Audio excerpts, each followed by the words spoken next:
안녕하세요. 식품위생학 실험실의 이은지입니다. 오늘은 우유의 저장 방식을 위생학적 관점에서 알아보겠습니다. 여러분들은 우유하면 어떤 것이 떠오르시나요?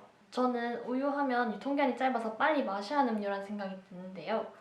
오늘 이 영상을 통해서 우유의 저장 방식에 대해 같이 알아봅시다.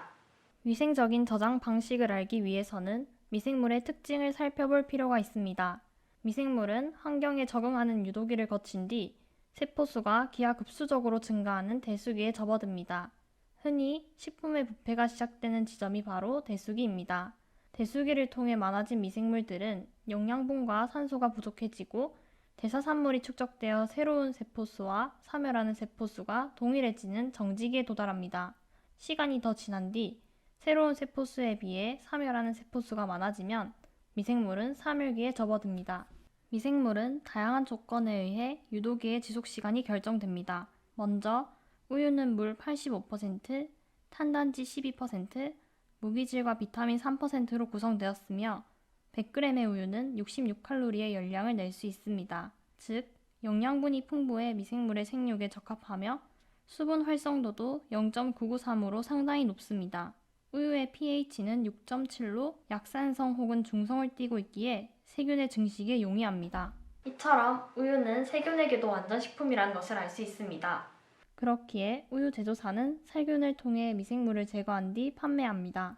살균 방식은 크게 세 가지가 있으며 살균 온도가 높아지면 살균 시간이 짧아지고 포자까지 사멸시켜 살균 효과가 커집니다. 하지만 우유의 맛이 변질될 수 있습니다.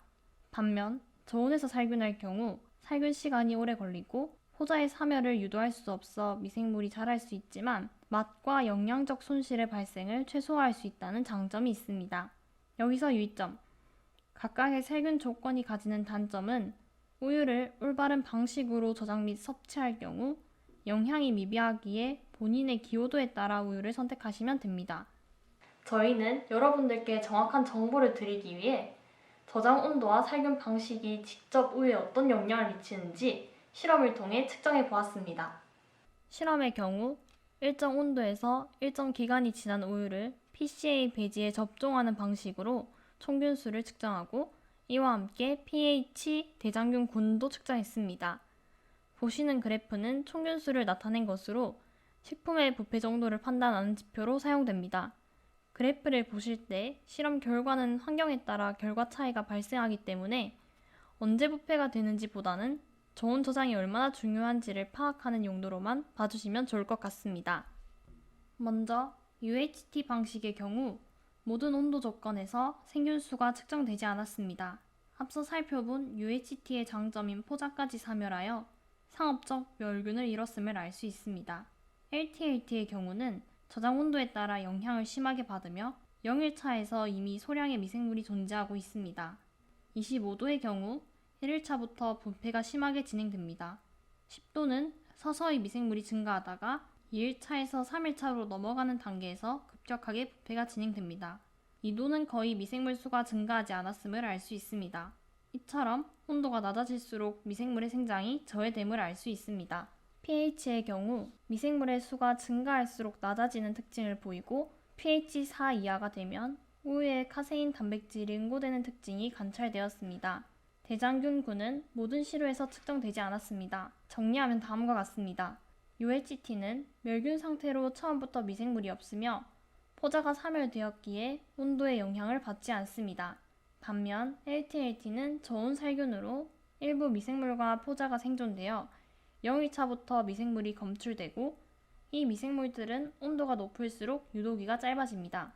여기서 주의할 점은 UHT 살균 우유의 경우 미생물은 생장하지 않지만 고온에서 장기간 저장될 경우 지방 산패와 같은 화학적 변이가 발생할 수 있기에 인체에 무해한 것은 아닙니다. LTLT 살균법의 경우 일부의 미생물이 존재하지만 이는 인체에 영향을 미치지 않을 정도로 미비합니다. 또한 저온 저장을 할 경우 이 수치가 유지되어 인체에 무해합니다. 오늘 이렇게 우유의 저온 저장이 얼마나 중요한지 알아봤습니다.